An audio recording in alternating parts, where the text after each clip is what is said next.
G'day team. I think Julian knows I've got ADHD, so he didn't give me a remote, so I'm stuck behind the lectern. I apologise in advance.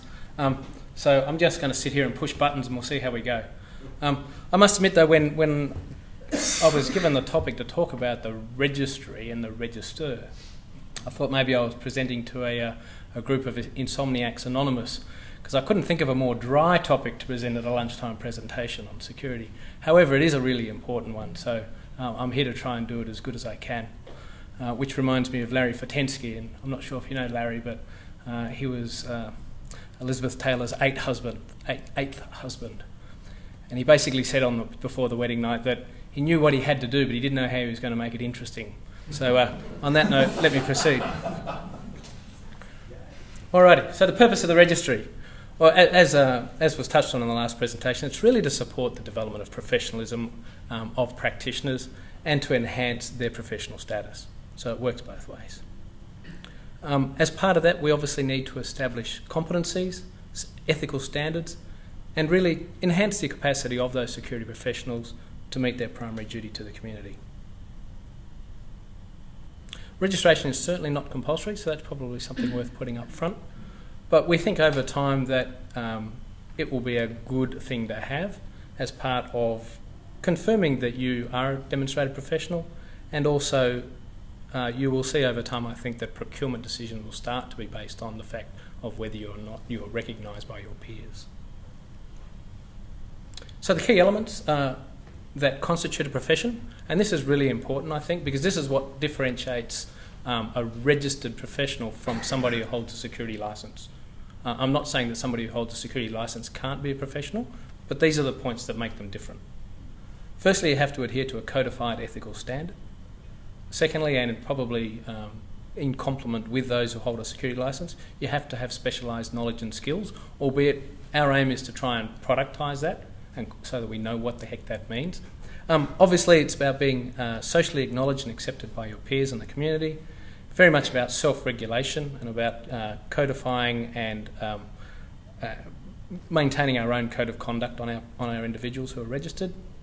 And it's really about an individual who's prepared to apply their knowledge or exercise skills in the interest of others. So this is the old going above and beyond. It's not just, I've got a licence so I can do a job. It's about, I'm recognised in the profession and I'm willing to give something back to make the society a better place. Okay, so what does that term exercise skill in the interest of others really mean? It probably means a couple of things. It's all about public service. It's also about sharing that knowledge and expertise. And of course, it's about faithful service beyond pure economic interest. And Mathew touched on some of those elements or disciplines that would deem themselves as a profession. The military is an obvious one. You put your life on the line. You actually don't have an employment contract. Interestingly, you get paid, but it's not about the money. Law, medicine and priesthood are similar. You get a stipend, you collect a cheque, but there is a greater good. And in the case of medicine, it's about looking after the individual, regardless of whether they can pay or not.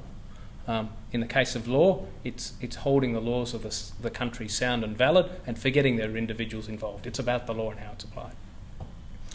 We think the security profession's obviously got a little way to go before it gets into those dizzy heights, but it's certainly where we're trying to shoot for. So I think it's a good goal overall. So what are our tasks in the registry? Obviously the main task is to establish and maintain the register.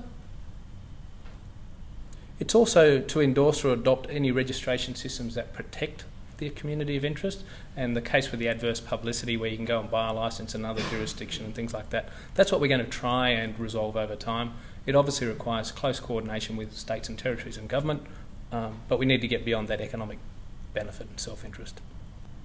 Okay, and this one's obviously a self-promotion thing in the sense of showing how the register adds value back to organisations that serve the profession. And if you don't have the support of those different organisations, whether it's RMIA, ASIAL, security professionals, you won't be recognised as the, I suppose, the peak body, because you need them to help influence and shape cultures.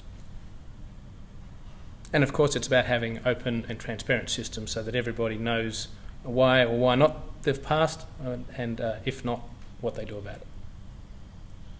And of course, this came from a legal background. We've got a practitioner who wants an independent appeal system, and that's important.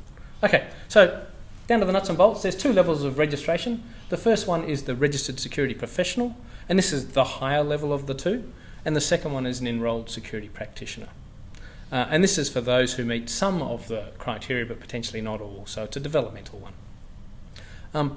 Any or each applicant can seek to be registered against one or more of the defined sub-disciplines, and the sub-disciplines are the fairly standard ones: personnel, physical, information, and then we've brought 2 others in, which is security risk management and security enterprise management, and trying to bring in some of those skill sets that you have as part of being a generalist specialist or as a specialist generalist at that higher level.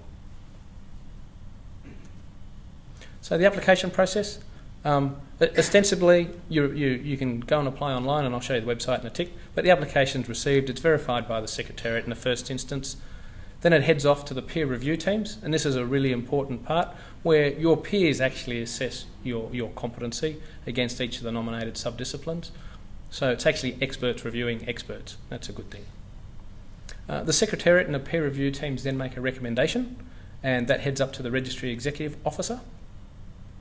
The Executive Officer reviews these applications and makes a recommendation to the Registrar. I think that should be Don, but anyway. And then the Registrar makes the ultimate decision as to whether or not the individual should be enrolled or rejected. And of course, if you're accepted, then your details are entered onto the register. And of course, we were talking about discipline and appeal. This is still a fairly nascent category. It's something we need to work on. So what happens if there's a complaint made? How do we resolve that? What happens with your positioning on the register? How do we investigate it, etc.? I don't think we've got this well worked through in these early stages, but certainly something we have to get onto. Okay, so the determination based on a peer assessment of your qualifications, your competencies and other defined criteria. So you'll find when you go to apply that you'll see 3 distinct areas. The first bit's a bit of a tick and flick. Do you have licences? Are you members of profession? Have you done this before? And then they become a bit more subjective as you work your way through. You do need to present evidence of continuous professional development, so it's not you achieved it once and you'll never get it again, or you can hold it forever.